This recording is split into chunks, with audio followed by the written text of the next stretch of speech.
This is Providence Television International, the game changer. Stand by for the next program. Alarm call as world's tree slides towards extinction, and Sudanese people living through nightmare of violence and hunger.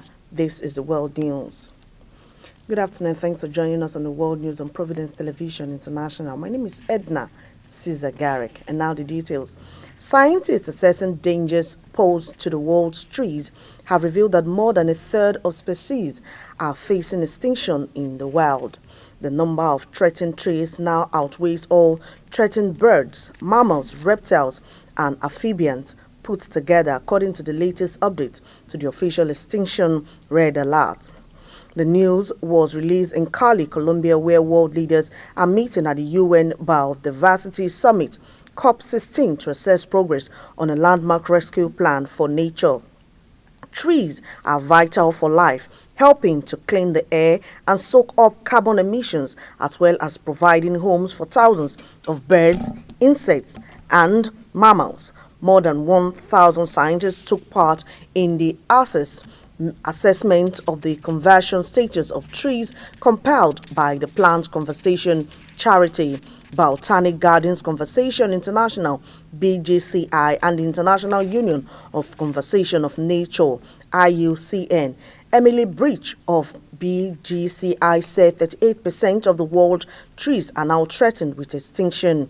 Trees are at risk in 192 countries, with clearing land for farming and logging the biggest threat, and in temperate regions, pests and diseases.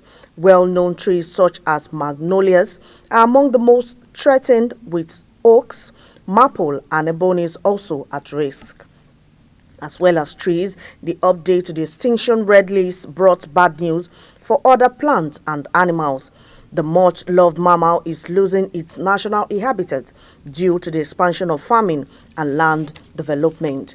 There are also concerns for the survival of migratory birds, many of which make stop off on Britain's vast shorelines and estuaries. 4 UK shorebirds, the grey plover, Dolin, Turnstone, and Collie sandpiper, are becoming more endangered on the red list. At COP16, world leaders are meeting to take stock of progress in meeting a pledge of protecting 30% of lands, seas, and oceans by 2030. The summit is due to end on 1st November, with many issues still outstanding, including finance for preserving biodiversity across the globe and beefing up national plans for protecting nature. The United Nations and countries across the globe have denounced Israel after its parliament passed 2 laws that brands the UN Agency for Palestinian Refugees a terror group and bans the humanitarian organization from operating on Israeli soil. The legislation approved on Monday would, if implemented, prevent UNRWA from providing life-saving support to Palestinians across Israeli-occupied Gaza and the West Bank. UNRWA was created by the UN General Assembly in 1949 to support Palestinian refugees expelled from their homes during the creation of Israel, and it remains the main organization providing humanitarian services in Gaza and support millions of Palestinian refugees in the occupied West Bank, Lebanon, Jordan, and Syria. The Palestinian presidency rejected and condemned the Israeli legislation.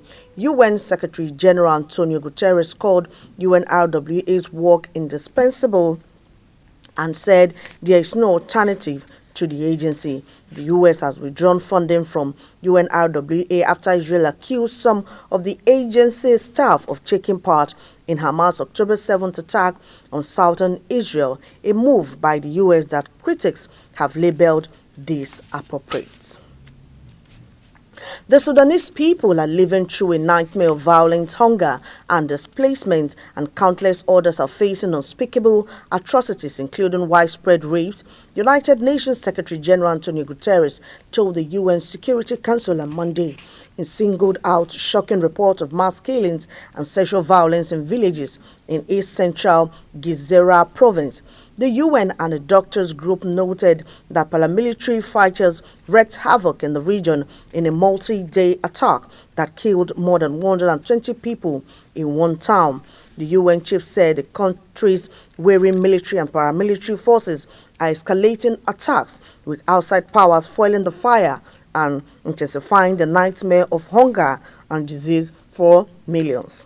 Guterres warned that the 18-month war faces the serious possibility of igniting regional instability from the Sahel to the Horn of Africa to the Red Sea.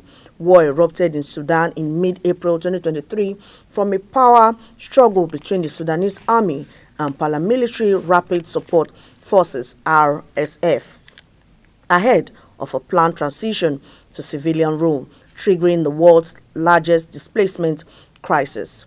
More than 11 million people have fled their homes, and including 3 million to neighboring countries. The war has killed more than 24,000 people so far, according to Armed Conflict Location and Event Data, a group monitoring the conflict since it started. Guterres said Sudan is once again rapidly becoming a nightmare of mass ethnic violence, referring to a conflict in Sudan's Darfur region about 20 years ago that led to the International Criminal Court charging former Sudanese leader with genocide and crimes against humanity. Up to 750,000 people are facing catastrophic food insecurity and famine condition. Away from the foreign scene now, back home, a U.S.-based security entrepreneur and Chief Executive Officer of State Security Services Incorporated, Mr. Jude Omogun, has commended the management and staff of Providence Television International on the successful commissioning ceremony of the station. Mr. Omogun expressed delight at the level of professionalism displayed with regards to informative, educative, and inspirational programs aired on Providence Television International, stating that with hard work, vision, and dedication, the station will truly live up to its slogan as the game changer in television broadcasts across the world. In his remark, the Chairman Chief Executive Officer of Providence Television International, Dr. Emmanuel Igariwa, expressed his gratitude, noting that the station will not relent in its drive to educate, entertain, and promote values that uplift society as expected. The federal government has been urged to curb the surge in migration of health workers from the country by improving remuneration of medical doctors and providing modern health facilities. The call was made by the medical director, Echoes Hospital, Dr. Mathieu Obaze, during an exclusive interview on Providence Television International. Dr. Obaze decried the high rate of migration of health workers, noting that the long-term effects will be unfavorable for the health sector and the Nigerian society in general. Emphasizing the need for improved security, Dr. Obaze expressed concern over the spate of kidnapping of health workers across the country, adding that the trend deters medical professionals abroad from coming to Nigeria. From the Civil War time, we've seen Nigeria emerge.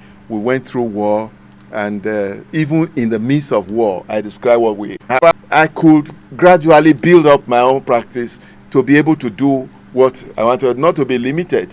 You know, those were the days Abacha said that our hospitals have become mere consulting clinics and so on. So the wherewithal to work and... The death has been announced by the administrator of Holy Cross Cathedral, Benin City, Right Reverend Monsignor Festus Osarogie Omede, who passed on Sunday, October 27, 2024 at 5:38 p.m. In a statement signed by the Chancellor, Catholic Archdiocese of Benin City, Very Reverend Father Michael Yanafo, it was disclosed that the late Right Reverend Omede suffered some health challenges before his demise. The funeral rites began on Monday, the 11th of November 2024, with a vigil mass at Holy Cross Cathedral, Mission Road, Benin City, at 5 p.m. The funeral mass comes up on Tuesday, 12th November 2024, at St. Paul Catholic Church, 30 Airport Road, Benin City, at 10 a.m. prompt. This will be followed by interment at the Priest's Cemetery within St. Paul Minor Seminary premises. The chairman of the National Petroleum Authority, Ghana, Mustafa Hamid, has disclosed its intention to buy petroleum product from Nigerian Dangote Petroleum Refinery. At a function in Lagos on Monday, the Ghanaian official stated that it will be much easier to import from Nigeria, adding that the move will bring down prices of petroleum products in Ghana. Dangote Refinery commenced the release of premium motor spirit, popularly called petrol, into Nigerian market on September 15, 2024. The Federal Capital Territory Administration has launched a crackdown on beggars, scavengers, and street vendors, with 34 individuals detained on Monday across various parts of Abuja. The action followed a recent ministerial directive ordering such individuals to leave the FCT. The operation, conducted by a joint task force comprising the police, military, Department of State Services, Nigeria's Security and Civil Defense Corps, and other paramilitary agencies, targeted 4 major areas, namely the city center, Airport Road, Kubwa Gwarimpa area, and Asokoro Kanu area. The operation is to last for next 2 weeks. A 17-year-old female student of the Imo State University Owerri, Jessie Chidibere, has been arrested by the Oji Police Divisional Headquarters for faking her adoption and death. The police spokesperson Henry Okoye on Monday disclosed that the house caused significant distress to her family and the university community. He stated that last Saturday, the police received a distress call from concerned citizen who reported Chidibere's missing. A message sent from her WhatsApp account claims she has been killed, urging her family to go to the Ojo police station for confirmation. However, it was later discovered that Chidibere was alive and had fabricated the story as a prank on social media. The Commissioner of Police, Imo State Command, Abuke Danjuma, expressed concern over the behavior, adding that Chidibere will certainly face persecution. With that, we've come to the end of the world news. But before we go, a recap. We brought you the story which says the Sudanese people are living through a nightmare of violence, hunger, and displacement, and countless others are facing unspeakable atrocities, including widespread rapes. United Nations Secretary General Antonio Guterres told the UN Security Council on Monday he singled out shocking reports of mass killing and sexual violence in villages in East Central Gezira province. And the United Nations and countries across the globe have denounced Israel after its parliament passed 2 laws that brands the UN Agency for Palestinian Refugees a terror group and bans the humanitarian organization from operating on Israeli soil. The legislation approved on Monday would, if implemented, prevent UNRWA from providing life-saving support to Palestinians across Israeli-occupied Gaza and the West Bank. And finally, scientists assessing dangers posed to the world's trees have revealed that more than a third of species are facing extinction in the wild. The number of threatened trees now outweighs all threatened birds, mammals, reptiles, and amphibians put together, according to the latest update to the official extinction red list. The news was released in Cali, Colombia, where world leaders are meeting at the UN Biodiversity Summit COP16 to assess progress on a landmark rescue plan for nature. That's our package. Thanks for watching. Edna Cesar Garrick is my name. Good afternoon.